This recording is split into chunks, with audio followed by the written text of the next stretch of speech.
Other questions, and question number 86 is the name of Deputy Clare Daly. I'd ask Deputy Clare Daly to introduce her question. Yeah, thanks, Ceann Comhairle. Tánaiste, as you're aware, there has been a sharp increase in the numbers of Canadian military aircraft utilising Shannon Airport. In a written question to me last week, you told me you weren't in a position to provide any information about that. Now, I want to know why that's the case.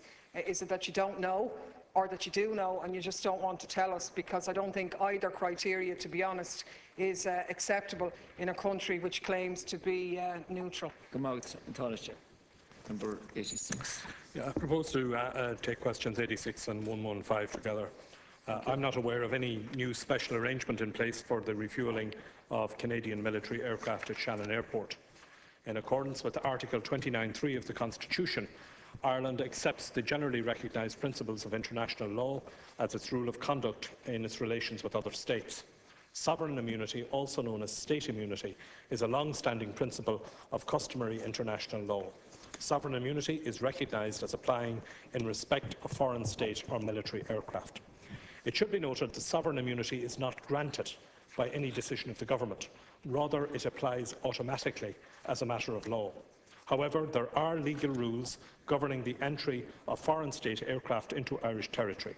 Under the Air Navigation Foreign Military Aircraft Order 1952, all foreign military aircraft require the permission of the Tánaiste Minister for Foreign Affairs and Trade to overfly or land in the state. Permission is requested by the embassy of the country concerned. When overflight or landing permission is granted to foreign military aircraft, certain conditions are normally applied, such as that the aircraft are unarmed, are not carrying arms, ammunition or explosives, are not engaged in intelligence gathering, or are not taking part in military exercises or operations. These conditions apply to all military aircraft landing at Shannon Airport. The doctrine of sovereign immunity is recognised in Irish law, although there is no domestic legislation on the topic. This was acknowledged by the Supreme Court in the case of Canada versus the Employment Appeals Tribunal 1992. There is no incompatibility between Ireland's respect for the principle of sovereign immunity and its traditional policy of neutrality, which is characterised by non-participation in military alliances.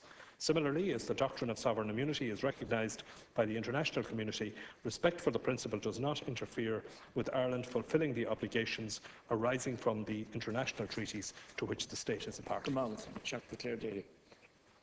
Thanks, Ceann Comhairle. I'm not sure I'm any the wiser, to be honest, as a result of that response. What you seem to be saying is that sovereign immunity exists, but that it is subservient to other aspects of international law, that it's not something that's sought, it's just there.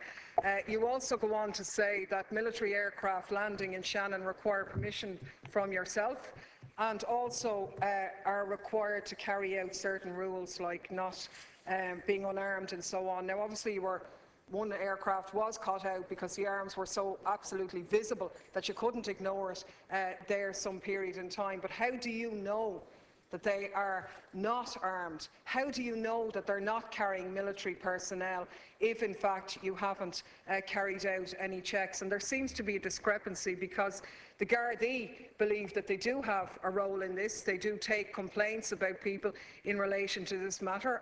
Members of the judiciary have adjudicated on this and have actually referred residents to make complaints to the Gardaí in relation to searching aircraft, yet you seem to think it's not necessary. I wonder why so many soldiers or passengers are being carried by military aircraft and landing in Shannon if they aren't engaged in military activity. Back to the Deputy. Tánaiste. Well, I answered the question that the two questions that Deputy Daly put down, which were about sovereign immunity and how it operates. And as I said in that reply, it's not sovereign immunity is not something that's conferred by the government from time to time. It is actually a matter of international law. The position in relation to military aircraft landing in this country is very clear. It's governed by statute. There is a requirement on the country which wishes to land a military aircraft in Ireland, or indeed to overfly Irish airspace, to make an application to me for permission for that landing. The conditions which attach to that are very clear. The aircraft must be unarmed, cannot be part of a military mission, and these issues are then decided on a case-by-case basis. Mouth, Deputy Daly. So they aren't tarnished, because I asked you about a specific Hercules aircraft that was in Shannon on the 6th of November in a written question last week, to say, was it carrying passengers or cargo? Now, your response to me was, now we were led to believe it was passengers because of where it was actually landed and so on, but your response was that you weren't in a position to give that information. Now, if you're not in a position to know whether it was passengers or cargo, how do you know that the criteria are being fulfilled, the criteria of international law, which you've specified to the House here today? How do you know in terms of that treaties like the Geneva Convention, the Hague Convention, the Arms Trade Treaty, the UN Convention Against Torture, all of which were signed up to, that these military aircraft are not breaching that? How do you know if you haven't searched? And the ones that you don't search, when they're so obvious, you have to acknowledge that it exists. How do we know that the other aircraft aren't the same?